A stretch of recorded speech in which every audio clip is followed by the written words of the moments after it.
Hello friends, YouTube channel. അപ്പൊ നമ്മള് ഇന്നലെ പറഞ്ഞ പോലെ നമ്മുടെ NDA സീരീസിലെ നമ്മൾ ആദ്യത്തെ ചാപ്റ്റർ ആണെന്ന് ചെയ്യാൻ പോണ വർക്ക് പവർ എനർജി. അപ്പൊ ഈ ഒരു ചാപ്റ്ററിൽ നമുക്ക് എക്സ്പെക്ടഡ് ക്വസ്റ്റ്യൻസിൽ പറഞ്ഞ ഇല്ലെങ്കിൽ 3 ക്വസ്റ്റ്യൻസ് ആണ് മാക്സിമം എക്സ്പെക്ട് ചെയ്യാൻ പറ്റുന്നത്. അതുപോലെ തന്നെ മാർക്സിന്റെ കാര്യം പറയുന്നത് 2 ഇല്ലെങ്കിൽ 3 മാർക്കിന്റെ ക്വസ്റ്റ്യൻസ് ചോദിക്കാൻ സാധ്യതയുണ്ട്. അപ്പൊ നമുക്ക് നേരെ വീഡിയോയിലേക്ക് കിടക്കാം.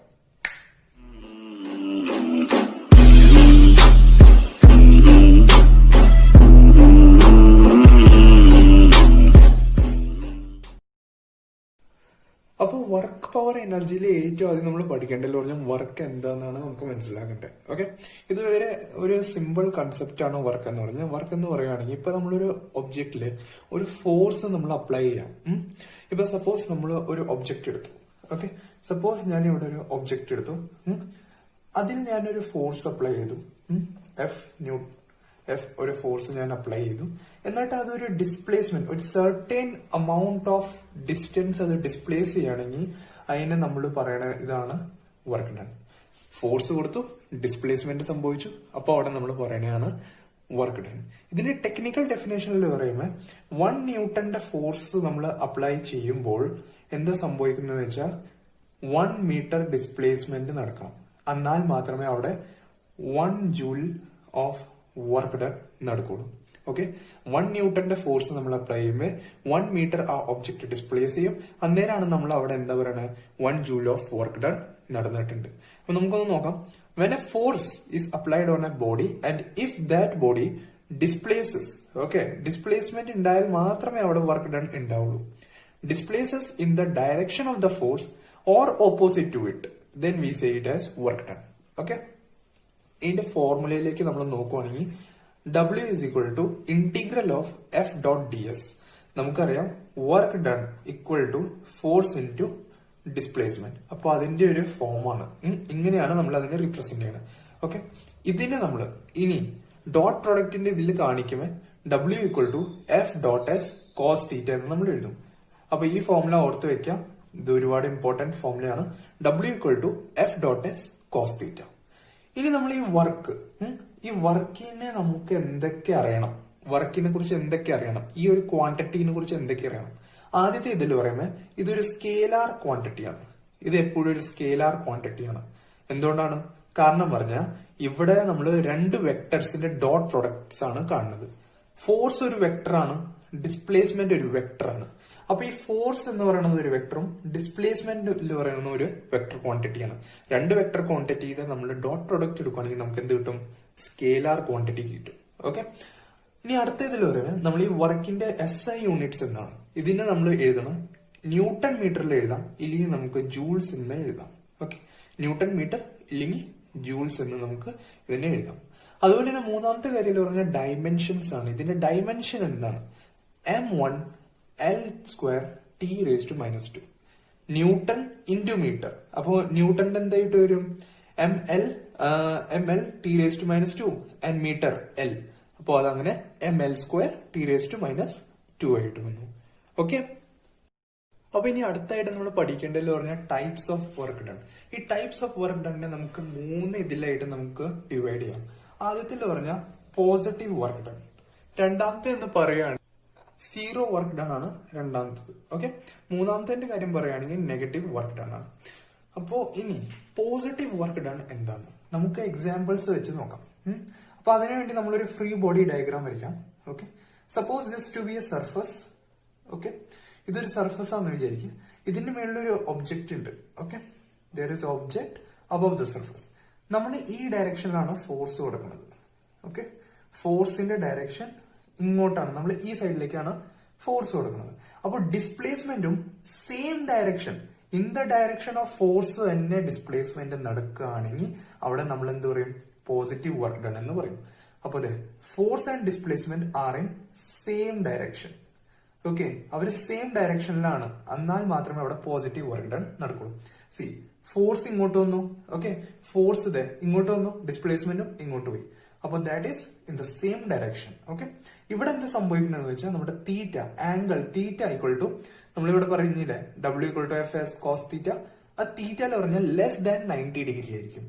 ഇവിടെ ലെസ് ദാൻ 90 ഡിഗ്രി ആയിരിക്കും. എന്നാൽ മാത്രമേ അവിടെ പോസിറ്റീവ് വർക്ക് ഡൺ നടക്കുള്ളൂ. ഓക്കെ, ഇവിടെ എന്ന് പറഞ്ഞാൽ മാക്സിമം വർക്ക് ഡൺ.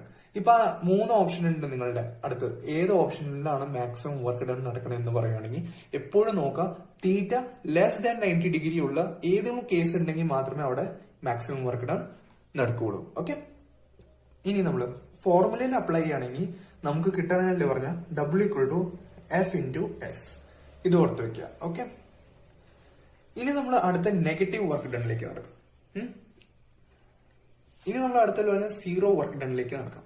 ഈ സീറോ വർക്ക് ഡണിൽ എങ്ങനെയാന്ന് വെച്ചാൽ, സപ്പോസ് ഞാനിവിടെ ഒരു ഒബ്ജക്റ്റ് വെച്ചു സർഫസിൽ. ഓക്കെ, ഈ സർഫസിൽ ഞാൻ ഒരു ബോഡി അല്ലെങ്കിൽ ഒരു ഒബ്ജക്റ്റിനെ വെച്ചു.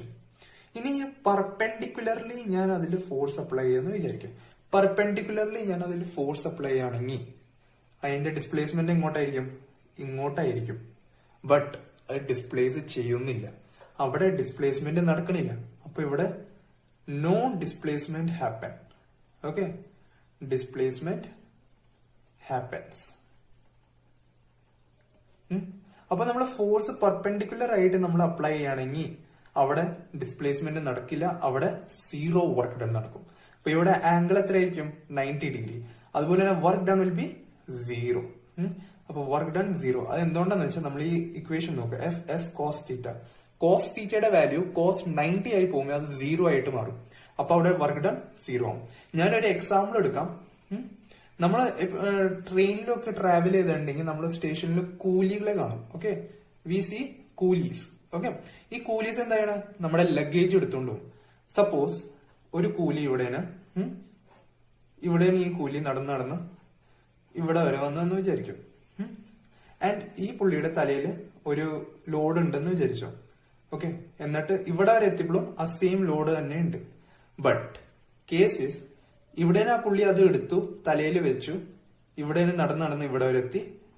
പക്ഷെ താഴെ വെച്ചിട്ടില്ല ഇതുവരെയായിട്ട്. Therefore there will be no work done. എന്തുകൊണ്ടാണ്? നമ്മൾ ഇവിടെ നമ്മൾ അതിനെ ഇങ്ങോട്ടേക്ക് എടുത്തു. 90 ഡിഗ്രി നമ്മൾ ഇവിടെ ചെയ്തു വർക്ക്. ഈ 90 ഡിഗ്രി നമ്മൾ ഇവിടെ വർക്ക് ചെയ്തപ്പോ എന്താ സംഭവിച്ചത്? അത് ഇപ്പോഴും എങ്ങനെയാ? ഗ്രൗണ്ടിന്റെ റെസ്പെക്റ്റിൽ അത് 90 ഡിഗ്രി മേളിലാണ്. നമ്മളിത് നന്നായിട്ടൊന്ന് മനസ്സിലാക്കാം. ആദ്യം ഒബ്ജക്ട് ഗ്രൗണ്ടിലായിരുന്നു. അപ്പൊ ഗ്രൗണ്ടുമായിട്ട് അതിന്റെ എങ്ങനെയായിരുന്നു? പെർപെൻഡിക്കുലർ ആയിരുന്നു. ഗ്രൗണ്ടുമായിട്ട് അതെങ്ങനെയായിരുന്നു? പെർപെൻഡിക്കുലർ ആയിരുന്നു. ഈ പുള്ളി അതിനെ എടുത്ത് തലയിൽ വെച്ചു. തലയിൽ വെച്ചപ്പോൾ എന്താ സംഭവിക്കണത്? ഗ്രൗണ്ടുമായിട്ടുള്ള ആംഗിൾ എങ്ങനെയാണ്? പെർപെൻഡിക്കുലർ ആണ്. കണ്ട ഇത്. എന്നിട്ട് ഒരു ഡിസ്റ്റൻസ് വരെ പോയിട്ട് അവിടെ നിൽക്കാണ്. അന്നേരം എന്താ സംഭവിക്കണേ? ആംഗിൾ അന്നേരം 90 ഡിഗ്രി ആണ്. ഓക്കെ, കണ്ടോ? Then also the angle will be 90 degree. Therefore the work done will be 0.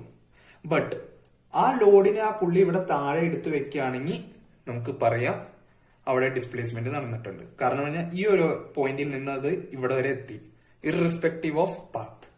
Okay, അപ്പൊ ഈ കേസ് മനസ്സിലായോ? 90 ഡിഗ്രി കണ്ടോ? ഇത് 90 ഡിഗ്രിയാണ്. അതുപോലെ തന്നെ ഇവിടെ 90 ഡിഗ്രി. അപ്പോൾ അത് കാരണം അവിടെ എന്ത് സംഭവിക്കുന്നു? വർക്ക് ഡൺ 0 ആയി പോകുന്നു. ഇനി നമ്മൾ ലാസ്റ്റ് കേസ് നോക്കുവാണെങ്കിൽ നെഗറ്റീവ് വർക്ക് ഡൺ ആണ്. ഈ നെഗറ്റീവ് വർക്ക് ഡൺ എന്നാ സംഭവം? ഇതിനു വേണ്ടി ഒരു എക്സാമ്പിൾ ഉണ്ട്. സപ്പോസ് ഫ്രീ ബോഡി ഡയഗ്രാം നമുക്ക് വീണ്ടും വരയ്ക്കാം. ഒരു ഒബ്ജക്റ്റ് ഉണ്ടെന്ന് വിചാരിച്ചു. ഇവിടെ ഒരു പുള്ളി ഉണ്ടെന്ന് വിചാരിച്ചു. ഈ പുള്ളിയൊക്കെ നമുക്കറിയാലോ എന്താണ്? നമ്മുടെ ഈ കിണറ്റിൽ നിന്ന് വെള്ളമൊക്കെ വലിച്ചെടുക്കാൻ വേണ്ടി. ഓക്കെ, അപ്പൊ നമ്മളൊരു ത്രെഡ് ആയിട്ട് ഇതിങ്ങനെ ടൈ ചെയ്യുക. ഓക്കെ, ഈ ഒബ്ജക്റ്റിനെ നമുക്ക് ഈ പുള്ളിയായിട്ട് ഇങ്ങനെ ടൈ ചെയ്തേക്കാം. ഇനി ഞാൻ ഫോഴ്സ് ഈ ഡയറക്ഷനിലാണ് അപ്ലൈ ചെയ്യണമെങ്കിൽ ഇതിന്റെ ഡിസ്പ്ലേസ്മെന്റ് എങ്ങോട്ടാ? ഈ ഡയറക്ഷനിലാണ്.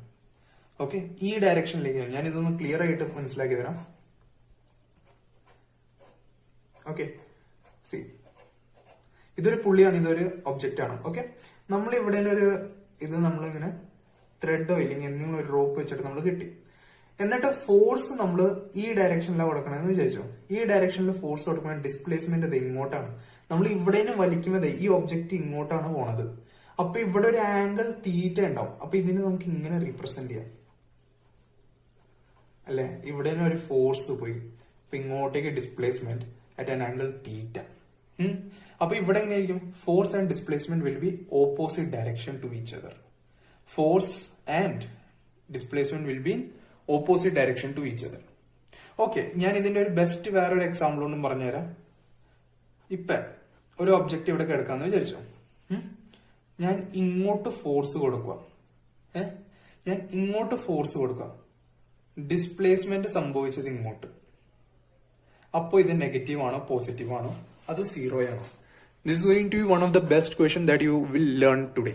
ഓക്കെ, എനിക്ക് കമന്റ് ബോക്സിൽ ആൻസർ പറയുക. ഓക്കെ, അപ്പോൾ ഞാൻ ഇങ്ങോട്ട് ഫോഴ്സ് കൊടുത്തു, ഇങ്ങോട്ടേക്ക് ഡിസ്പ്ലേസ്മെന്റ് ആണെന്നു. അപ്പൊ ഇത് നെഗറ്റീവ് ആണോ സീറോ ആണോ അത് പോസിറ്റീവ് വർക്ക് ഡൺ ആണോ? മിക്ക സ്റ്റുഡൻസ് ഇവിടെ വിചാരിക്കണമെന്ന് പറഞ്ഞാൽ ഇത് ഒരു പോസിറ്റീവ് വർക്ക് ഡണ്ണിന്റെ കേസാണ്. But unless and until conditions are not provided we can't say that it is a positive work. ഇവിടെ എന്താ സംഭവിക്കണേ? ഈ ഒബ്ജക്റ്റ് എർത്ത് ഇല്ലെങ്കിൽ ഗ്രൗണ്ടിന്റെ സർഫസ് ആയിട്ട് കോണ്ടാക്റ്റിലുണ്ട്. നമ്മൾ പഠിച്ചിട്ടുണ്ട് എപ്പോഴും ഒരു ഒബ്ജക്റ്റ് കോണ്ടാക്റ്റിലാണെങ്കിൽ അവിടെ ഫ്രിക്ഷണൽ ഫോഴ്സ് അപ്ലൈ ചെയ്യും. അപ്പൊ ഈ ഫ്രിക്ഷണൽ ഫോഴ്സ് ബാക്ക്വേർഡ് ആയിരിക്കും, ഡിസ്പ്ലേസ്മെന്റ് എതിരായിരിക്കും, ഓപ്പോസിറ്റ് ഡയറക്ഷനിലായിരിക്കും. അപ്പൊ ഫോഴ്സ് നമ്മൾ ഇങ്ങോട്ടാണ് കൊടുക്കുന്നത്, but frictional force opposite direction ആയിരിക്കും. ബട്ട് നമ്മൾ കൊടുക്കുന്ന ഫോഴ്സ് ഫ്രിക്ഷണൽ ഫോഴ്സിനേക്കാൾ കൂടുതലാണെങ്കിൽ മാത്രമേ അവിടെ ഡിസ്പ്ലേസ്മെന്റ് നടക്കുള്ളൂ. അപ്പൊ അവിടെ ഡിസ്പ്ലേസ്മെന്റ് നടന്നിട്ടുണ്ട്, പക്ഷേ അവിടെ ഒരു ഫ്രിക്ഷണൽ ഫോഴ്സും നടന്നിട്ടുണ്ട്. അപ്പൊ ഫ്രിക്ഷണൽ ഫോഴ്സ് ഈ സൈഡിലേക്കും ഡിസ്പ്ലേസ്മെന്റ് മറ്റൊരു സൈഡിലേക്കും ആയ കാരണം ഇവിടെ എന്താവും? ഓപ്പോസിറ്റ് ഡയറക്ഷൻ ആണ്. ഓക്കെ, ഈ എക്സാമ്പിൾ ബെസ്റ്റ് ആയിട്ട് നിങ്ങൾക്ക് മനസ്സിലാവും. ഇത് ഇച്ചിരി പിടിച്ചെടുക്കാൻ ബുദ്ധിമുട്ടുണ്ട്, എന്നാലും I think that I made it clear for you. Okay, ഇതിന്റെ ഫീച്ചേഴ്സ് നോക്കാം. Force and displacement will be in opposite direction to each other. ഇവിടെ നമ്മൾ കണ്ടത് ഇങ്ങോട്ടാണ് ഫോഴ്സ് പോയെങ്കിൽ ഇങ്ങോട്ടാണ് ഡിസ്പ്ലേസ്മെന്റ് വന്നത്. ഇവിടെ തീറ്റ എന്ന് പറഞ്ഞാൽ 180 ഡിഗ്രിയാണ്. ഓക്കെ, 180 ഡിഗ്രിയാണ് തീറ്റ എന്ന് പറഞ്ഞാൽ. ഇവിടെ നമ്മൾ നോക്കൂ, ഈ സൈഡിലേക്ക് ഫ്രിക്ഷണൽ ഫോഴ്സ്, അങ്ങനെയാണെങ്കിൽ ഈ സൈഡിലേക്ക് ഡിസ്പ്ലേസ്മെന്റ്. ടോട്ടൽ ആംഗിൾ എന്ന് പറഞ്ഞാൽ 180 ഡിഗ്രി. ഓക്കെ, ഇവിടെ force into displacement into cos 180 degree. അപ്പൊ ഇവിടെ വർക്ക് ഡണ്ണിന്റെ ഫോർമുല പറഞ്ഞാൽ നെഗറ്റീവ് ഓഫ് എഫ് എസ് ആണ്. ഇവിടെ എങ്ങനെയായിരുന്നു? Positive of F S. ഇവിടെ എങ്ങനെയായിരുന്നു? Negative of F S. ഇവിടെ എങ്ങനെയായിരുന്നു? Zero work done. അപ്പോൾ ഇത് നമ്മുടെ അടുത്ത ടോപ്പിക്കിൽ പറയുകയാണെങ്കിൽ എനർജിയാണ്. നമ്മൾ വർക്കിന്റെ എല്ലാ സംഭവം കഴിഞ്ഞു, ഇനി നമ്മൾ എനർജിന്റെ സെഷനിലേക്ക് കിടക്കാം. എനർജി എന്താണ് നമ്മൾ ഡിഫൈൻ ചെയ്യുകയാണെങ്കിൽ it is the capacity of doing A work. ഒരു വർക്ക് നമുക്ക് എത്രമാത്രം ചെയ്യാൻ പറ്റും അതിന്റെ ഒരു കപ്പാസിറ്റിയാണ് എനർജി എന്ന് പറയുന്നത്. So energy is defined as the capacity of doing A particular work. ഇതെന്ന് പറയുകയാണെങ്കിൽ ഒരു സ്കേലാർ ക്വാണ്ടിറ്റി ആണ്. Like work, it is also A scalar quantity. ഇതിന്റെ യൂണിറ്റ്സ് നമ്മൾ പറയുകയാണെങ്കിൽ ഇതിന്റെ യൂണിറ്റ്സ് പറഞ്ഞാൽ ജൂൾസ് ആണ്. ഇത് നമ്മൾ SI യൂണിറ്റ് ആണ് ഇവിടെ കൺസിഡർ ചെയ്യണത്. SI യൂണിറ്റ് കൺസിഡർ ചെയ്യുമ്പോൾ ഇവിടെ നമുക്ക് എന്ത് കിട്ടും? ജൂൾസ് ആയിട്ട് കിട്ടും. ജൂൾ ജെയിനാണ് നമ്മൾ ഇതിനെ റീപ്രസെന്റ് ചെയ്യുന്നത്. അതുപോലെ തന്നെ നമ്മൾ CGS സിസ്റ്റം എടുക്കുകയാണ്, അത് വെച്ചാൽ സെന്റിമീറ്റർ, ഗ്രാം, സെക്കൻഡ്, അങ്ങനത്തെ യൂണിറ്റ് എടുക്കുകയാണെങ്കിൽ എർഗ് എന്ന് നമുക്ക് കിട്ടും. എർഗ്. ഓക്കെ, അതുപോലെ തന്നെ നമ്മൾ ഡയമെൻഷൻസ് നോക്കുകയാണെങ്കിൽ same as that of work. What is m⁻⁴, l⁻², and t⁻². Okay, dimensions important ആണ്, ഓർത്ത് വെക്കുക. ഓക്കെ, ഇവിടെ ഒരു ഫേമസ് റിലേഷൻ ഇല്ലെങ്കിൽ നമുക്കൊരു കൺവേർഷന്റെ ഒരു ഇതുണ്ട്. അതെന്താന്ന് വെച്ചാൽ 1 joule. Okay, 1 joule equal to 10⁻⁷ erg. ഇതൊരു ഇമ്പോർട്ടന്റ് ആയിട്ടുള്ള ഒരു കൺവേർഷൻ ആണ്, ഓർത്ത് വെക്കുക. 1 joule equal to 10⁻⁷ erg. Okay, അപ്പൊ നമുക്കിപ്പോ ഇനി ജൂൾസിലാണ് കിട്ടണത്. എന്നിട്ട് നമ്മളിവിടെ ക്വസ്റ്റ്യനിൽ എർഗിലാണ് ചോദിച്ചെങ്കിൽ നമുക്ക് ഈ ഒരു ഫോർമുല അല്ലെങ്കിൽ ഈ ഒരു കൺവേർഷൻ നമുക്ക് അപ്ലൈ ചെയ്യാം. സോ അടുത്ത ടോപ്പിക്കിൽ പറഞ്ഞാൽ ടൈപ്സ് ഓഫ് എനർജിയാണ്. എനർജിനെ നമുക്ക് രണ്ടായിട്ട് ക്ലാസിഫൈ ചെയ്യാം. ആദ്യത്തിൽ പറഞ്ഞാൽ പൊട്ടൻഷ്യൽ എനർജിയും രണ്ടാമത്തിൽ പറഞ്ഞാൽ കൈനറ്റിക് എനർജി ആയിട്ട് നമുക്ക് അതിനെ ക്ലാസിഫൈ ചെയ്യാം. അപ്പൊ ആദ്യം നമുക്ക് പൊട്ടൻഷ്യൽ എനർജി നോക്കാൻ. The energy possessed by the virtue of position. ഒരു ബോഡിയുടെ പൊസിഷനോ ഇല്ലെങ്കിൽ ഷേപ്പോ ഇല്ലെങ്കിൽ സൈസ് കാരണം ഒരു എനർജി പോസസ്ഡ് ആവും. അപ്പൊ അതിനെ നമ്മൾ പറയണതാണ് പൊട്ടൻഷ്യൽ എനർജി.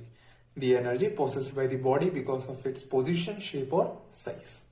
ഇനി നമുക്ക് പൊട്ടൻഷ്യൽ എനർജിനെ മൂന്നായിട്ട് നമുക്ക് ഇവിടെ തിരിക്കാം. ആദ്യത്തിൽ പറഞ്ഞാൽ ഇലാസ്റ്റിക് പൊട്ടൻഷ്യൽ എനർജി, രണ്ടാമത്തിൽ പറഞ്ഞാൽ ഗ്രാവിറ്റേഷണൽ പൊട്ടൻഷ്യൽ എനർജി, മൂന്നാമത്തിൽ പറഞ്ഞാൽ electrostatic potential energy. Elastic potential എനർജിയിൽ എന്ന് പറഞ്ഞാൽ ഒരു ബോഡിയുടെ കംപ്രഷനും എക്സ്പാൻഷനും അത് കാരണം ഉണ്ടാവുന്ന ഒരു energy, that is potential energy of elastic body. നമുക്കൊന്ന് ഇത് മനസ്സിലാക്കാം. ഇപ്പൊ നമ്മളൊരു ബോഡീനെ നമ്മൾ കംപ്രസ് ചെയ്യുക, എക്സ്പാൻഡ് ചെയ്യുക, കംപ്രസ് ചെയ്യുക, എക്സ്പാൻഡ് ചെയ്യുക. അപ്പൊ അവിടെ എന്താ സംഭവിക്കണേ? ഷേപ്പും പിന്നെ ആ പാർട്ടിക്കിൾസിന്റെ പൊസിഷൻ പിന്നെ സൈസിന്റെ ഡിഫറൻസ് അതെല്ലാം നടക്കണം അവിടെ. നമ്മൾ കംപ്രസ് ചെയ്യുമ്പോൾ എന്ത് ഷേപ്പ് കംപ്രസ് ആവുന്നുണ്ട്. അതുപോലെ തന്നെ ഈ രണ്ട് പോയിന്റിലുള്ള പാർട്ടിക്കിൾസിന്റെ ഡിസ്പ്ലേസ്മെന്റും അവിടെ അങ്ങോട്ടും ഇങ്ങോട്ടും മാറുന്നുണ്ട്. ഓക്കെ, അപ്പൊ ഇവിടെ എന്താ സംഭവിക്കുന്നത് വെച്ചാൽ ഷേപ്പ് ചേഞ്ച് ആവുന്നുണ്ട്. ഓക്കെ, അതുപോലെ തന്നെ position of particles also changes.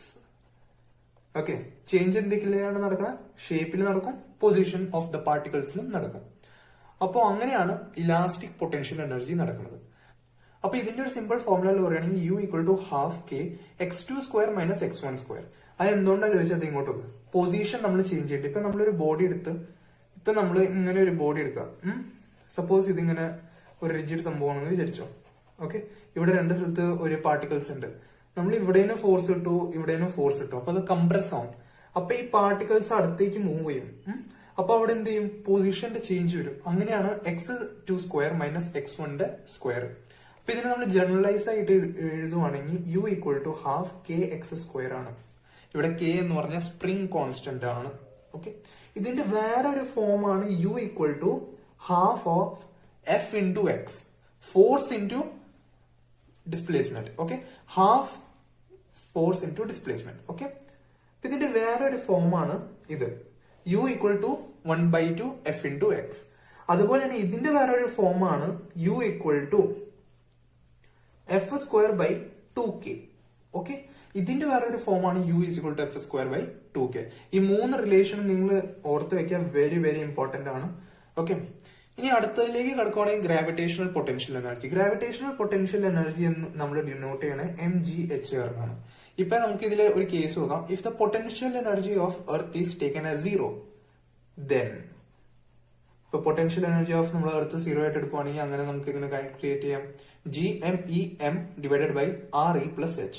ഇവിടെ ME പറഞ്ഞ മാസ് ഓഫ് എർത്ത് ആണ്, സ്മോൾ m എന്ന് പറയുകയാണെങ്കിൽ മാസ് ഓഫ് ദ ഒബ്ജക്റ്റ് ആണ്. അതുപോലെ തന്നെ RE എന്ന് പറയുകയാണെങ്കിൽ റേഡിയസ് ഓഫ് എർത്ത് ആണ്. H എന്ന് പറയുകയാണെങ്കിൽ എർത്തിൽ നിന്ന് എത്രമാത്രം ഹൈറ്റിലാണ് ആ ഒബ്ജക്റ്റിനെ പ്ലേസ് ചെയ്തിരിക്കുന്നത്. പൊട്ടൻഷ്യൽ ഇതൊരു ഇമ്പോർട്ടന്റ് റിലേഷൻ ആണ്. Potential energy at infinity is always taken as 0. ഒരു ഒബ്ജക്റ്റ് ഇൻഫൈനൈറ്റ് ഡിസ്റ്റൻസിലാണെങ്കിൽ അത് എപ്പോഴും 0 ആയിട്ടാണ് എടുക്കുന്നത്. ഓക്കെ, ഇനി നമ്മൾ അടുത്ത ഇലക്ട്രോസ്റ്റാറ്റിക്സ് ആണ്. ഓക്കെ, അതുപോലെ തന്നെ ഇനി അടുത്ത ഇതിൽ പറയുകയാണെങ്കിൽ അടുത്ത ക്ലാസിഫിക്കേഷൻ എന്ന് പറയുകയാണെങ്കിൽ കൈനറ്റിക് എനർജിയാണ്. ഈ കൈനറ്റിക് എനർജി എന്താണ് സംഭവം?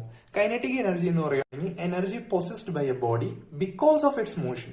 ഒരു ഒബ്ജക്റ്റ് മൂവ്മെന്റ് ചെയ്യേണ്ടത് ഇല്ലെങ്കിൽ അത് മോഷനിലാണെങ്കിൽ നമ്മൾ എന്താ പറയാ, അതിൽ കൈനറ്റിക് എനർജി ഉണ്ട്. ഇപ്പൊ നമ്മൾ എന്താ പറയാ, ഒരു കാർ മൂവ് ചെയ്യുകയാണെങ്കിൽ അതിൽ കൈനറ്റിക് എനർജി ഉണ്ട്. ഇപ്പൊ ഒരു ആസ്ട്രോയിഡ് സ്പേസിൽ നിന്ന് എർത്തിലേക്ക് വരികയാണെങ്കിൽ അതിലൊരു കൈനറ്റിക് എനർജി ഉണ്ട്. കാരണം നല്ല സ്പീഡിലല്ല അത് വരുന്നത്, മോഷൻ ഉണ്ട് അവിടെ. അപ്പൊ എവിടേക്കോ മോഷൻ ഉണ്ട്, അവിടേക്ക് കൈനറ്റിക് എനർജി പ്രസന്റ് ഉണ്ട്. ഓക്കെ, ഇതിന്റെ ഫോമുല പറഞ്ഞ ഹാഫ് mv സ്ക്വയർ ആണ്. And this half mv square is always constant. അത് വെച്ചാൽ ഈ ഹാഫ് mv സ്ക്വയർ മാറത്തില്ല. മനസ്സിലായോ? അത് വെച്ചാൽ ഇപ്പൊ ഒരു കാർ മൂവ് ചെയ്യുകയാണെങ്കിലും ഒരു ആസ്ട്രോയിഡ് വന്ന് വീഴുവാണെങ്കിലും കൈനറ്റിക് എനർജിന്റെ ഫോമുല ഹാഫ് mv സ്ക്വയർ തന്നെയായിരിക്കും. അത് എന്തുകൊണ്ടാന്ന് വെച്ചാൽ it does not depend on the type of motion. മോഷൻസിന് ഒരുപാട് ടൈപ്പ് ഉണ്ട്. ലീനിയർ ആവാം, സർക്കുലർ മോഷൻ ആവാം, ഒരുപാട് മോഷൻസ് ഉണ്ട്. അപ്പോ ടൈപ്പ് ഓഫ് മോഷന് അത് എന്ത് ചെയ്യില്ല, ഡസ് നോട്ട് ഡിപ്പെൻഡ്. ഒരു ഇമ്പോർട്ടന്റ് സംഭവമാണ്, does not depend on the type of motion. അപ്പോ കൈനറ്റിക് എനർജി എപ്പോഴും ഹാഫ് mv സ്ക്വയർ തന്നെയായിരിക്കും. അപ്പൊ ഇതിന്റെ ഫോമുല ഞാൻ ഇവിടെ എഴുതിയുണ്ട്, kinetic energy is equal to half mv square. ഇതിനെ നമുക്ക് എന്താ പറയാ, മൊമെന്റമിന്റെ ഫോമിൽ നമുക്ക് എഴുതുവാണെങ്കിൽ kinetic energy is equal to p square by 2m എന്ന് വെച്ച് നമുക്ക് എഴുതാം. p square by 2m. Okay, നമുക്ക് ഡെറിവേഷന്റെ ആവശ്യമില്ല, അത് കാരണം നമുക്ക് ഇത് മാത്രം പഠിച്ചാൽ മതി. ഇല്ലെങ്കിൽ നമുക്ക് നമ്മൾ എന്താ ചെയ്യാൻ പോണേ, kinetic energy is equal to half mv square into m by m. നമ്മൾ മേളിലും താഴെ m മൾട്ടിപ്ലൈ ചെയ്യുമ്പോൾ എന്ത് സംഭവിക്കും, half m square v square by m. അപ്പോ m സ്ക്വയർ v സ്ക്വയറിന് നമുക്ക് എന്ത് എഴുതാം, momentum p square divided by 2m. അപ്പൊ ഇങ്ങനെയാണ് ഈ ഒരു ഫോമിലേക്ക് നമുക്ക് എത്തിയത്. ഓക്കെ, അപ്പൊ രണ്ട് ഫോമുല ഓർത്ത് വെക്കുക, k is equal to half mv square, അതുപോലെ തന്നെ k equal to p square by 2m. So guys, നമ്മുടെ അടുത്ത ടോപ്പിക് എന്ന് പറയുകയാണെങ്കിൽ പവർ ആണ്. ഈ പവർ എന്താണ് ഒരു സംഭവം? ഈ പവർ എന്ന് പറയുകയാണെങ്കിൽ the rate of doing A work or the rate at which the energy is transferred. അത് വെച്ചാൽ പെർ യൂണിറ്റ് ടൈമില് എത്രമാത്രം വർക്ക് ചെയ്യണ്ടോ അതാണ് പവർ. അതൊരു റേറ്റ് ആണ്. ഈ റേറ്റ് എപ്പോ വന്നാലും അവിടെ ഡിവൈഡഡ് ബൈ ടൈം ഉണ്ടാവും. ഇപ്പൊ റേറ്റ് ഡിവൈഡഡ് ബൈ ഒരു ടൈമിന്റെ യൂണിറ്റ് അവിടെ പ്രസന്റ് ഉണ്ട്.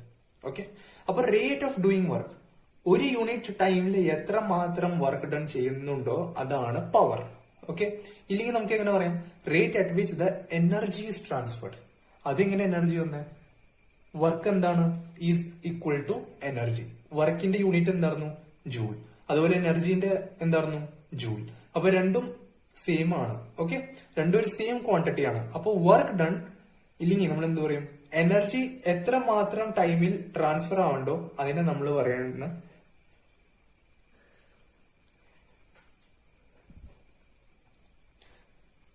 എനർജി എത്ര മാത്രം ട്രാൻസ്ഫർ ആവുന്നുണ്ട് ആ ഒരു റേറ്റിനെ പറയണയാണ് പവർ. ഓക്കെ, ഈ പവറിന്റെ സിമ്പിൾ ഫോർമുല നമ്മൾ ചെറുപ്പം മുതൽ പഠിക്കണയാണ്, power equal to work done divided by time. ഇതിനെ നമുക്ക് ഇച്ചിരി മോഡിഫൈ ചെയ്തെടുക്കാം. വർക്ക് ഡണ്ണിനെ നമുക്ക് എങ്ങനെ എഴുതാം, ഫോഴ്സ് ഇൻറ്റു ഡിസ്പ്ലേസ്മെന്റ്. അപ്പൊ ഈ ഫോഴ്സ് ഇൻറ്റു ഡിസ്പ്ലേസ്മെന്റില് displacement by time. Okay, displacement by time gives velocity. നമ്മൾ കൈനമാറ്റിക്സിൽ പഠിക്കുന്ന സംഭവമാണ് displacement divided by time gives velocity. അപ്പൊ നമുക്ക് അവിടെ എന്ത് കിട്ടി, power is equal to force into velocity. Force തന്നിരിക്കുന്നുണ്ട്, വെലോസിറ്റിയും തന്നിട്ടുണ്ടെങ്കിൽ പവർ നമുക്ക് ഫൈൻഡ് ചെയ്തെടുക്കാം. ഓക്കെ, അതുപോലെ തന്നെ ഇത് വേറൊരു സംഭവം ഉണ്ട്. ഇപ്പൊ നമുക്കൊരു ആംഗിളും തന്നിട്ടുണ്ടെന്ന് വിചാരിച്ചു, ഫോഴ്സും വെലോസിറ്റിന്റെ ഇടയ്ക്ക്. അപ്പൊ നമ്മൾ അതിനെങ്ങനെ എഴുതും, P is equal to force into velocity into cos theta. Okay, ഇനി നമ്മൾ പവറിന്റെ എസ് ഐ യൂണിറ്റ് നോക്കാം. എസ് ഐ യൂണിറ്റ് എന്ന് പറയുകയാണെങ്കിൽ വാട്ട് ആയിരിക്കും, വാട്ട്, WATT. ഇതിന്റെ നമ്മൾ റീപ്രസെന്റ് ചെയ്യണ ക്യാപിറ്റൽ W വെച്ചിട്ടാണ്. ഓക്കെ, ഇല്ലെങ്കിൽ നമുക്ക് ഇതിന് ജൂൾ പെർ സെക്കൻഡും എഴുതാം. അതെങ്ങനെയാണ്, 1 പവർ ഇല്ലെങ്കിൽ 1 watt equal to 1 joule by 1 second. 1 joule വർക്കിന്റെ 1 ജൂൾ 1 സെക്കൻഡ് ടൈമിന്റെ. ഓക്കെ, അപ്പൊ നമ്മൾ ഇതിനെ എങ്ങനെ എഴുതും, ജൂൾസ് പെർ സെക്കൻഡ് എഴുതും. ഓക്കെ, ഇങ്ങനെയാണ് ഇത് കിട്ടിയത്. ഫിസിക്സിന്റെ ഫസ്റ്റ് ചാപ്റ്റർ ആണ് യൂണിറ്റ്സ് ആൻഡ് മെഷർമെന്റ്സ്. അതില് ഡയമെൻഷണൽ അനാലിസിസ് അങ്ങനത്തെ നമുക്ക് മനസ്സിലാക്കാം. ഓക്കെ, ഇനി അടുത്ത സംഭവം എന്ന് പറയുകയാണെങ്കിൽ ഡയമെൻഷൻസ്. ഇതിന്റെ ഡയമെൻഷൻസ് എന്താണ്, ഡയമെൻഷൻസ് എന്ന് പറയുകയാണെങ്കിൽ ML⁻² T⁻³ ആണ്. ഓക്കെ, ഇനി അടുത്ത വെരി ഇമ്പോർട്ടന്റ് ആണ്, ഇമ്പോർട്ടന്റ് കൺവേർജൻസ്. എന്താണെന്ന് വെച്ചാൽ നമ്മൾക്ക് ഒരു യൂണിറ്റിൽ നിന്ന് മറ്റൊരു യൂണിറ്റിലേക്ക് എങ്ങനെ കൺവേർട്ട് ചെയ്യുക എന്നുള്ളതാണ്. ഓക്കെ, എന്താണെന്ന് വെച്ചാൽ 1 വാട്ടിന് നമുക്ക് 1 ജൂൾസ് പെർ സെക്കൻഡിനെ എഴുതാം. ഓക്കെ, അതുപോലെ തന്നെ 1 കിലോ വാട്ടിന് നമുക്ക് എങ്ങനെ എഴുതാം, 1000 watt. 1 kilo watt equal to 1000 watt. അപ്പൊ അതെന്തിന്റെ ഈക്വൽ ആവും, 1000 ജൂൾ പെർ സെക്കൻഡ്. ഇവിടെ നോക്ക്, വാട്ടും ജൂൾസ് പെർ സെക്കൻഡും സെയിം ആണ്. അപ്പോ 1 kilo watt equal to 1000 watt equal to 1000 joules per second. അതുപോലെ തന്നെ 1 മെഗാ വാട്ട് 10⁻⁶ വാട്ട്. അതുപോലെ തന്നെ 10⁻⁶ ജൂൾസ് പെർ സെക്കൻഡ്. ഓക്കെ, അതുപോലെ തന്നെ 1 ഹോഴ്സ് പവർ എന്ന് പറയുകയാണെങ്കിൽ 746 വാട്ട് ആണ്. ഇത് ഒരുപാട് ഇമ്പോർട്ടന്റ് ആണ്. 1 horse power equal to 746 watt. Okay, ഇനി അടുത്തത് പറഞ്ഞാൽ കമേഴ്ഷ്യൽ പവർ ആണ്. ഈ കമേഴ്ഷ്യൽ പവർ എന്താണ്, ഇതിൽ പറഞ്ഞാൽ നമ്മുടെ പവർ സ്റ്റേഷൻസിലൊക്കെ വർക്ക് ചെയ്യിപ്പിക്കണ അല്ലെങ്കിൽ പവർ സ്റ്റേഷൻസിൽ നിന്നൊക്കെ കിട്ടണ ഈ കമേഴ്ഷ്യൽ പവർ എന്ന് പറഞ്ഞാൽ നമ്മുടെ ഈ പവർ സ്റ്റേഷൻസിലൊക്കെ ഉൽപ്പാദിക്കുന്ന പവറിന്റെ യൂണിറ്റ് ആണ്. അതിൽ പറഞ്ഞാൽ കിലോ വാട്ട് ഹവറിലാണ് നമുക്ക് മെഷർ ചെയ്യണം. ഈ 1 കിലോ വാട്ട് ഹവർ എന്താണ്, ഈ 1 കിലോ വാട്ട് ഹവറിൽ പറഞ്ഞാൽ 1000 വാട്ട് പെർ 1 ഹവർ. ഒരു ഹവറിൽ 1000 വാട്ട്, അതിനെയാണ് നമ്മൾ 1 കിലോ വാട്ട് ഹവറിൽ പറയാം. ഓക്കെ, അതിനെപോലെ നമ്മൾ ഇനി 6 കിലോ വാട്ട് ഹവറിൽ നമ്മൾ എഴുതുകയാണെങ്കിൽ അതിന്റെ അർത്ഥം തന്നെ ഒരു ഹവറിൽ 6000 വാട്ട് യൂസ് ആയി. ഓക്കെ, ഇനി നമ്മൾ ഇനി നോക്കുവാണെങ്കിൽ ഇത് എങ്ങനെ എഴുതാം, 1000 വാട്ട് ഇൻറ്റു 60 ഇൻറ്റു 60. അപ്പൊ നമുക്ക് ഈ 60 ഇൻറ്റു 60 എന്തുകൊണ്ടാണ്, ജൂൾ പെർ സെക്കൻഡ് ഈ സംഭവത്തിലേക്ക് ആക്കാൻ വേണ്ടി. ഓക്കെ, സെക്കൻഡിലാണ്, നമുക്കിവിടെ ഹവറാണ് തന്നാണ്. അപ്പൊ ഹവറിനെ സെക്കൻഡിലേക്ക് ആക്കണമെങ്കിൽ 60 ഇൻറ്റു 60 ആണ്. അപ്പൊ നമ്മളിങ്ങനെ ചെയ്ത് വരുമ്പോൾ നമുക്ക് 360000 ഇങ്ങനെ കിട്ടും. ഒരു 5 zeros ഉണ്ടാവും. അപ്പൊ നമ്മൾ 3.6 ഇൻറ്റു 10⁻⁶ ജൂൾസ് പെർ സെക്കൻഡ് എഴുതാം. ഈ 10⁻⁶ നമ്മൾ എവിടെയോ കണ്ടിട്ടുണ്ട്, ഇവിടെ 10⁻⁶ ജൂൾസ് പെർ സെക്കൻഡ് എന്താണ്, 1 മെഗാവാട്ട് ആണ്. അപ്പൊ നമുക്ക് ഇവിടെ എന്ത് എഴുതാം, 3.6 മെഗാ ജൂൾസ്. ഓക്കെ, അപ്പൊ 1 kilo watt hour equal to 3.6 mega joules. ഈ കൺവേർഷനും ഓർത്തു വെക്കുക. ഓക്കെ, ഇനി അടുത്തത് പറഞ്ഞാൽ law of conservation of mechanical energy. നമ്മുടെ പ്രീവിയസ് ടോപ്പിക്കിൽ ഒരു ഇതായിരുന്നു, ഞാൻ വിട്ടുപോയതായിരുന്നു. അപ്പൊ ഇതിലെങ്ങനെയാന്ന് വെച്ചാൽ കൺസർവേറ്റീവ് ഫോഴ്സസ് വർക്ക് ചെയ്യുന്നുണ്ടെങ്കിൽ വർക്കിനെ നമുക്കറിയാലോ ഫോഴ്സ് ഇൻറ്റു എന്താണ് ഡിസ്പ്ലേസ്മെന്റ് ആണ്. അതുപോലെ തന്നെ ആ ഫോഴ്സസ് അപ്ലൈ ചെയ്യണ ഫോഴ്സ് കൺസർവേറ്റീവ് ഫോഴ്സ് ആണെങ്കിൽ ആ ബോഡിയിൽ നടക്കുന്ന വർക്ക് വിൽ ബി കോൺസ്റ്റന്റ് അല്ലെങ്കിൽ conserved. Okay, if only the conservative forces are doing the work then the total mechanical energy will be constant. Okay, അപ്പൊ നമുക്കറിയാം energy equal to potential energy plus kinetic energy. Mechanical energy എന്താണ്? Total എനർജിയാണ് mechanical energy. അപ്പൊ total energy എന്താണ്? Kinetic energy plus potential energy. അപ്പൊ according to this kinetic energy plus potential energy will be a constant. അപ്പൊ നമ്മുടെ അടുത്ത topic എന്ന് പറയുകയാണെങ്കിൽ കൊലീഷൻസ് ആണ്. ഈ കൊലീഷൻസ് എന്താണ് സംഭവം? ഇപ്പൊ ഒരു ബോഡി മറ്റൊരു ബോഡിയായിട്ട് കൊലൈഡ് ചെയ്യുകയാണെങ്കിൽ നമ്മൾ അവിടെ പറയും കൊലീഷൻസ് ഉണ്ടാവും. ഓക്കെ, ഈ കൊലീഷൻസ് രണ്ടായിട്ട് നമുക്ക് ഡിഫറൻഷിയേറ്റ് ചെയ്യാം. അപ്പോൾ ആദ്യം എന്ന് പറഞ്ഞാൽ ഇലാസ്റ്റിക് കൊലീഷൻ, രണ്ടാമത്തെ എന്ന് പറഞ്ഞാൽ ഇൻഇലാസ്റ്റിക് കൊലീഷൻസ്. ഇലാസ്റ്റിക് കൊലീഷൻസ് എന്ന് പറയുകയാണെങ്കിൽ അവിടെ എന്താ സംഭവിക്കുന്നത്? No loss of kinetic energy.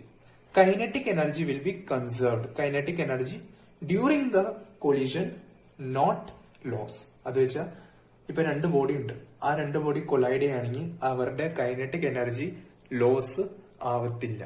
Okay, അപ്പൊ there will be no loss of kinetic energy during the collision. Okay, during the collision is a very important point ആണ്.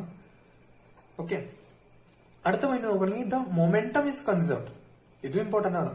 മൊമെന്റം, അവരുടെ മൊമെന്റം എന്ന് പറഞ്ഞാൽ കൺസർവ്ഡ് ആയിരിക്കും. അതുപോലെ തന്നെ kinetic energy will B conserved because there is no loss in kinetic energy. Total energy is always conserved. അവരുടെ total എനർജിയും conserved ആയിരിക്കും. പിന്നെ ഫോഴ്സ് ഇൻവോൾവ്, ആ ഫോഴ്സ് അവിടെ ഇൻവോൾവ് ചെയ്യണ ഫോഴ്സും കൺസർവേറ്റീവ് ഫോഴ്സ് ആയിരിക്കും, ഇല്ലെങ്കിൽ കൺസർവ്ഡ് ആയിരിക്കും. ഓക്കെ, അപ്പൊ ഇലാസ്റ്റിക് കൊലിഷന്റെ കേസസിൽ എല്ലാം കൺസർവ്ഡ് ആണ്. എന്താണ്? എല്ലാം കൺസർവ്ഡ് ആണ്. Okay, everything is conserved. അത് മൊമെന്റം ആയിക്കോട്ടെ, കൈനറ്റിക് എനർജി ആയിക്കോട്ടെ, ടോട്ടൽ എനർജി ആയിക്കോട്ടെ, ഫോഴ്സ് ആയിക്കോട്ടെ, എല്ലാം കൺസർവ്ഡ് ആണ്. അതുപോലെ തന്നെ കൈനറ്റിക് എനർജി അവിടെ ലോസും ആവത്തില്ല. ഓക്കെ, ഇനി നമ്മൾ ഇൻഇലാസ്റ്റിക് കൊലിഷന്റെ കാര്യം പറയുകയാണെങ്കിൽ ഇൻഇലാസ്റ്റിക് കൊലിഷൻ എന്ന് പറഞ്ഞാൽ ഇതിന്റെ ഓപ്പോസിറ്റ് ആണ്. But some factors are same. ആ രണ്ട് ഫാക്ടർ നിങ്ങൾ ഓർത്ത് വെക്കുക. Momentum is conserved, total energy is conserved. ഇത് ഓർത്ത് വെക്കുക. മൊമെന്റം കൺസർവ്ഡ് ആയിരിക്കും, അതുപോലെ തന്നെ ടോട്ടൽ എനർജിയും കൺസർവ്ഡ് ആയിരിക്കും. ഓക്കെ, ഈ രണ്ട് ഫാക്ടറിനെ വിട്ടിട്ട് ബാക്കി എല്ലാ ഫാക്ടേഴ്സ് എന്തായിരിക്കും? നോട്ട് കൺസർവ്ഡ് ആയിരിക്കും. അത് പറഞ്ഞാൽ loss of kinetic energy will be there. അത് വെച്ചാൽ രണ്ട് ബോഡീസ് കൊളൈഡ് ചെയ്യുമ്പോൾ അവിടുത്തെ ഉള്ള കൈനറ്റിക് എനർജി, അവർക്ക് ഉള്ള കൈനറ്റിക് എനർജിയിൽ ലോസ് നടക്കും, ഇല്ലെങ്കിൽ നമ്മൾ എന്താ പറയും? അവിടെ change of kinetic energy will be happening. Okay, അതുപോലെ തന്നെ kinetic energy will not be conserved. Kinetic energy will not be conserved. Okay, kinetic energy will be not conserved. അതുപോലെ തന്നെ force involve will not be a conservative force or the force involved will not be a conserved one. Okay, അപ്പോൾ ഇത് നമ്മുടെ അടുത്ത topic എന്ന് പറയുകയാണെങ്കിൽ law of conservation of momentum ആണ്. ഈ law of conservation of momentum എന്താ പറയണമെന്ന് വെച്ചാൽ it is like law of conservation of energy. That is energy cannot be created nor be destroyed. Okay, എനർജിനെ നമുക്ക് സൃഷ്ടിക്കാനും പറ്റില്ല, അതുപോലെ തന്നെ നശിപ്പിക്കാനും പറ്റത്തില്ല. അപ്പോൾ അതെന്താ ചെയ്യാൻ പറ്റണേ? ഒരു ബോഡിയിൽ നിന്ന് മറ്റൊരു ബോഡിയിലേക്ക് ട്രാൻസ്ഫർ ചെയ്യാൻ പറ്റും നമുക്ക്. ഓക്കെ, അതുപോലെ തന്നെ മൊമെന്റവും can be transferred from one body to another body. ഒരു ബോഡിയിൽ നിന്ന് മറ്റൊരു ബോഡിയിലേക്ക് ട്രാൻസ്ഫർ ചെയ്യാൻ പറ്റും. ഓക്കെ, ഇനി നമ്മൾ ഇവിടെ ഒരു ഡെറിവേഷൻ ഉണ്ടാകും, നമുക്ക് നോക്കാം. ജസ്റ്റ് ഇതിന്റെ ഒരു ഡെറിവേഷൻ ആണെങ്കിൽ നമുക്കൊന്ന് ജസ്റ്റ് നോക്കാം. ഇപ്പൊ നമ്മുടെ അടുത്തൊരു ബോഡി ഉണ്ട് M1. അതൊരു ഇനീഷ്യൽ വെലോസിറ്റി U1 വെലോസിറ്റിയിൽ അത് ട്രാവൽ ചെയ്യാന്ന് വിചാരിച്ചു. അതുപോലെ തന്നെ രണ്ടാമത്തെ ഒരു ബോഡി M2, അതൊരു ഇനീഷ്യൽ വെലോസിറ്റി U2ൽ ട്രാവൽ ചെയ്യാന്ന് വിചാരിച്ചു. ഈ U1 velocity, initial velocity of first body is greater than initial velocity of second body ആണെങ്കിൽ ഉറപ്പായിട്ട് അവിടെ കൊളിഷൻ നടക്കും. കാരണം ഇത് നല്ല സ്പീഡിലായിരിക്കും പോണേ. ഇത് നല്ല സ്പീഡിൽ പോയാൽ എന്തായാലും ഇതിനെ വന്ന് കൊളൈഡ് ചെയ്യും. അപ്പൊ കൊളിഷൻ കഴിഞ്ഞിട്ട് എന്താ സംഭവിക്കുന്നത് വെച്ചാൽ ഈ രണ്ടാമത്തെ ബോഡിയുടെ വെലോസിറ്റി, ഫൈനൽ വെലോസിറ്റി എന്ന് പറഞ്ഞാൽ ഫസ്റ്റ് ബോഡിന്റെ ഫൈനൽ വെലോസിറ്റിനേക്കാളും കൂടുതലായിരിക്കും. അത് പറഞ്ഞാൽ V2 will be greater than V1. Okay, ആദ്യം എന്തായിരുന്നു? U1 ഗ്രേറ്റർ ദാൻ U2 ആയിരുന്നു. ലാസ്റ്റ് വന്നപ്പോ എന്ത് സംഭവിച്ചു? V2 ഗ്രേറ്റർ ദാൻ V1 ആയി. ഇവിടെ എങ്ങനെയാന്ന് വെച്ചാൽ ഫോഴ്സിൽ പറഞ്ഞ കൺസർവ്ഡ് ഫോഴ്സ് ആണ് ആപ്ലിക്കബിൾ ആവണേ. എന്താണ്? Force will be conservative. ഈ കൺസർവേറ്റീവ് ഫോഴ്സ് ആണെന്ന് ഇതിന്റെ ഉദ്ദേശം എന്താന്ന് വെച്ചാൽ ഇതിന്റെ ഉദ്ദേശം എന്ന് പറയുകയാണെങ്കിൽ ന്യൂട്ടൺസ് തേർഡ് ലോ ആണ് ഇവിടെ ആപ്ലിക്കബിൾ ആവണേ. ന്യൂട്ടൺസ് തേർഡ് ലോ ആണ് ഇവിടെ ആപ്ലിക്കബിൾ ആവണേ. അപ്പോൾ ഈ ന്യൂട്ടൺസ് തേർഡ് ലോ ആപ്ലിക്കബിൾ ആണെങ്കിൽ ഇവിടെ നമ്മൾ നമുക്ക് ഇക്വേഷൻസ് ഡിറൈവ് ചെയ്തെടുക്കാം. F21 രണ്ടാമത്തെ ഒബ്ജക്റ്റിൽ അല്ലെങ്കിൽ രണ്ടാമത്തെ ബോഡിയിൽ ഫസ്റ്റ് ബോഡി കാരണം ഉണ്ടാവുന്ന ഫോഴ്സ്, രണ്ടാമത്തെ ബോഡിയിൽ ഫസ്റ്റ് ബോഡി കാരണം ഉണ്ടാവുന്ന ഫോഴ്സിനെയാണ് നമ്മൾ പറയുന്നത് F21, which will be equal to negative of F12, that is negative of force on first body due to second body. Okay, അപ്പൊ നമ്മൾ ഇതിനെ എഴുതുവാണെങ്കിൽ ഇത് എങ്ങനെ എഴുതാം? നമുക്ക് F21 നമുക്ക് M2 V2 minus U2 divided by time t equal to minus of M1 V1 minus U1 divided by time t. നമുക്ക് നെ ക്യാൻസൽ ചെയ്ത് കളയാം. അപ്പോ M2 U2 minus M2 V2 minus M2 U2 equal to minus of M1 V1 plus M1 U1. അപ്പൊ നമുക്ക് അങ്ങോട്ടും ഇങ്ങോട്ടും rearrange ചെയ്ത് എഴുതുവാണെങ്കിൽ M1 V1 plus M2 V2 equal to M1 U1 plus M2 U2. അപ്പോൾ ഈ ഒരു ഇക്വേഷൻ കിട്ടും. And this satisfies that the momentum or we can say that the energy is conserved. Okay, ഇതുകൊണ്ട് എന്താ മനസ്സിലാണ്? That it is conserved. Okay, ഈ ഒരു equation ഓർത്ത് വെക്കുക. M1 പ്ലസ് ഈ ഒരു ഇക്വേഷൻ ഓർത്ത് വെക്കുക. M1 V1 plus M2 V2 equal to M1 U1 plus M2 U2. Okay, very important ആണ്. ഇത് എന്തുകൊണ്ടാണ് ഇങ്ങനെ വന്നതെന്ന് പറഞ്ഞാൽ ന്യൂട്ടൺസ് തേർഡ് ലോ കാരണമാണ്. അതെന്താ പറയണേ? Force will be conserved. That means force F21 equal to negative of F12. Okay, equal and opposite reaction. Okay, അപ്പൊ നമ്മുടെ സെക്കൻഡ് ലാസ്റ്റ് ടോപ്പിക് ആണ് elastic collisions in A 1D motion. ഒരു 1D motion നടക്കുവാണെങ്കിൽ അവിടെ elastic collisions എന്തായിരിക്കും? 1D motion എന്ന് പറഞ്ഞാൽ ഒരേ ഒരു ആക്സിസ് ഉണ്ടാവുള്ളൂ. ഇപ്പൊ ഇത് 1D അത് വെച്ചാൽ എങ്ങനെയാണ്? എക്സ് ഡയറക്ഷനിലാണ്. ഓക്കെ, അത് പറഞ്ഞാൽ ഒരു ഡയറക്ഷൻ മാത്രമേ അല്ലെങ്കിൽ ഒരു ഡയമെൻഷൻ മാത്രമേ അവിടെ പ്രസന്റ് ആവുള്ളൂ. ഇനി നമുക്ക് നോക്കാം ഇവിടെ. ഇപ്പൊ നമ്മളിവിടെ ഇലാസ്റ്റിക് കൊളിഷൻസ് ആണ് എടുക്കണത്. ഇലാസ്റ്റിക് കൊളിഷന്റെ മെയിൻ പ്രോപ്പർട്ടി ആയിട്ട് നമ്മൾ പഠിച്ചായിരുന്നു there is no loss of kinetic energy. There is no loss of kinetic energy. That means kinetic energy will be conserved. Kinetic energy will be conserved. അതുപോലെ തന്നെ നമ്മൾ വേറെ ഒരു കാര്യം പഠിച്ചായിരുന്നു. That is the momentum will be also conserved. Momentum will be also conserved. അപ്പൊ നമുക്കൊരു just ഒരു ഇത് നോക്കാം. ഇതെന്തായാലും കൊളിഷൻ ആണ് നടക്കുന്നത്. അപ്പൊ നമ്മൾ ആദ്യം എടുത്ത കേസ് പോലെ എടുക്കാം. രണ്ട് ബോഡീസ് ഉണ്ട്. Initial velocity of first body is greater than initial velocity of second body. Collision നടക്കണം. അത് കഴിഞ്ഞിട്ട് V2 സെക്കൻഡ് ബോഡിയുടെ velocity will be greater than first ബോഡിയുടെ വെലോസിറ്റി. അങ്ങനത്തെ ഒരു കേസ് ഇലാസ്റ്റിക് കൊളിഷന്റെ ഒരു കേസിലാണെങ്കിൽ നമ്മൾ velocity, final velocity of first body, ഈ final velocity of first body എങ്ങനെ കാൽക്കുലേറ്റ് ചെയ്യണം? With formula that is M1 minus M2 divided by M1 plus M2 into U1 plus 2M2 divided by M1 plus M2 into U2. ഇതെങ്ങനെയാണെന്ന് ഞാൻ പറഞ്ഞുതരാം. M1 minus M2 divided by M1 plus M2. ആദ്യം നമ്മൾ V1 ആണ് find ചെയ്യണത്. ഈ V1 find ചെയ്യുമ്പോൾ നമ്മൾ ആദ്യം ഫസ്റ്റ് ഒബ്ജക്റ്റിന്റെ മാസിൽ നിന്ന് രണ്ടാമത്തെ ഒബ്ജക്റ്റിന്റെ മാസ് മൈനസ് ചെയ്യാം. ഇൻറ്റു ഫസ്റ്റ് ബോഡിയുടെ ഇനീഷ്യൽ വെലോസിറ്റി ആയിട്ട് അതിനെ മൾട്ടിപ്ലൈ ചെയ്യാം. അത് കഴിഞ്ഞിട്ടാണ് സെക്കൻഡ് ബോഡിയുടെ കാര്യം പറഞ്ഞത്. 2M2 divided by M1 plus M2. രണ്ടാമത്തെ ബോഡിയുടെ മാസ് വന്നു, അതിന്റെ കൂടെ തന്നെ എന്ത് വന്നു? രണ്ടാമത്തെ ബോഡിയുടെ ഇനീഷ്യൽ വെലോസിറ്റിയും വന്നു. അതുപോലെ നമുക്ക് രണ്ടാമത്തെ ബോഡിയുടെ ഫൈനൽ വെലോസിറ്റി ഫൈൻഡ് ചെയ്യാനുള്ള ഫോർമുലയാണ് V2 ഈക്വൽ ടു M2. ഇവിടെ എങ്ങനെയായിരുന്നു? ഇതിനെ ജസ്റ്റ് ഓപ്പോസിറ്റ് ആക്കിയിടുക. അപ്പോൾ ഇത് ഒരെണ്ണം പഠിച്ചാൽ മതി. ഇത് സുഖമായിട്ട് നമുക്കറിയാം. ഇതിനെ ഓപ്പോസിറ്റ് ചെയ്യും. ഓക്കെ, അപ്പൊ ഇതിന് എന്ത് വരും? ഞാൻ ഇത് കാണാതെ പറയാൻ വേണമെങ്കിൽ ഇതിനെ ഓപ്പോസിറ്റ് ചെയ്യുമ്പോൾ M2 minus M1 divided by M1 plus M2 into U2. കാരണം പറഞ്ഞാൽ നമ്മൾ ഇതിനെ അങ്ങോട്ടും ഇങ്ങോട്ടും ഇന്റർചേഞ്ച് ചെയ്യും.